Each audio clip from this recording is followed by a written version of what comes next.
Nomor 2 soal riba, Pak Muzamil. Ini penugasan dari Maulana kepada Syekh. Tolong dicari oleh siapa aja Pak Muzamil dan semuanya untuk melakukan reverifikasi terhadap pemahaman mengenai riba yang sejauh ini sebenarnya sama sekali belum 30%. Riba itu piye to jane? Itu betul-betul harus dicari redefinisi gitu Pak ya. Saya kasih contoh untuk memancing aja satu dan supaya nggak panjang-panjang. Saya pinjam Mas Suko 100.000 atau 1 juta. Kemudian kalau Mas Suko bilang, ya Cak, tapi tolong balikno 1.100.000 atau 1.200.000. Itu dia memaksa saya hanya mau meminjami kalau saya mau mengembalikan lebih. Itu riba.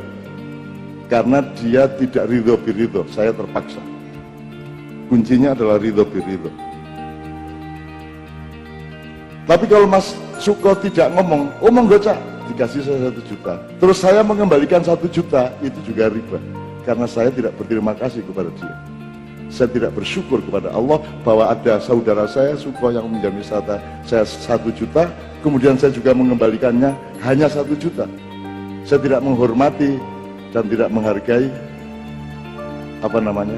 bantuan dia. Maka saya akan bersyukur dan saya mengembalikan tidak hanya 1 juta, bisa 1.100.000, bisa 1 juta plus souvenir, bisa 1 juta plus apapun saja yang bentuknya merupakan ekspresi dari rasa syukur saya. Kalau Anda pinjam 1 juta dan mengembalikan hanya 1 juta saja, itu berarti Anda adalah orang yang tidak bersyukur dan tidak tahu terima kasih. Gitu ya. Ini dilema satu sama lain. Jadi yang riba itu tidak mesti bahwa meminjam sekian harus kembali sekian, itu tidak riba. Kalau meminjam sekian mengembalikan lebih banyak itu riba, belum tentu.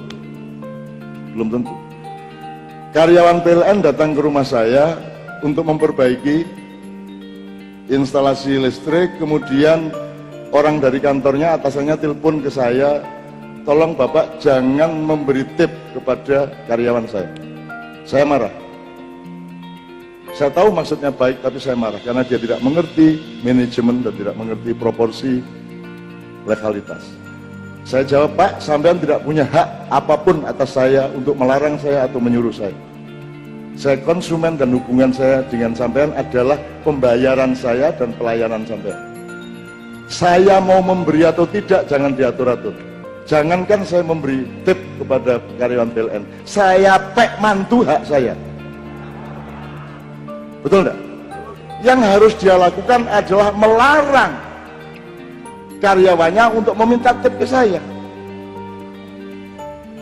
Itu haknya. Tapi kalau saya memberi tip kepada dia, itu tidak dosa, itu rasa terima kasih saya. Oh, dia repot-repot naik ke sana kemari. Kalau saya nyuguhi dia teh, tip apa bukan? Jadi hidup ini bukan hukum yang paling tinggi, hidup ini akhlak yang tertinggi. Di atas akhlak ada takwa, rumus Himaiyah jelas sejak awal dulu.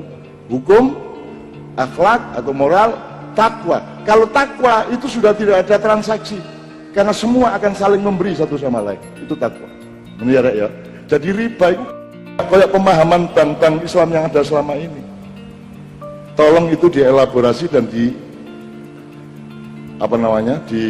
kalau bisa fikih Muzamili ada bab itu. Riba itu bukan soal transaksi dan bukan soal uang. Riba itu soal takwa dan akhlak, ridho biridho. Cak Suko yang meminjami saya uang 100 juta, kemudian ketika saya mengembalikan 1 juta, dia bilang, loh Cak, saya tidak menganggap itu utang kok, saya menganggap itu kasih sayang saya kok. Riba apa tidak? Saya bahkan tidak mengembalikan sepeser pun kepada dia. Bukan riba. Jadi hidup itu tidak seperti matematika ekonomi, lebih luas dari itu. Ini yang melakukan itu manusia, bukan handphone, bukan angka, bukan banking, bukan segala macam, gitu loh ya. Jadi saya tahu ini yang diurus menungso. Jadi tolong dielaborasi ya Pak Muzamil ya. Ini perintah. Loh serius, karena ini kalau enggak jadi alat penipuan baru.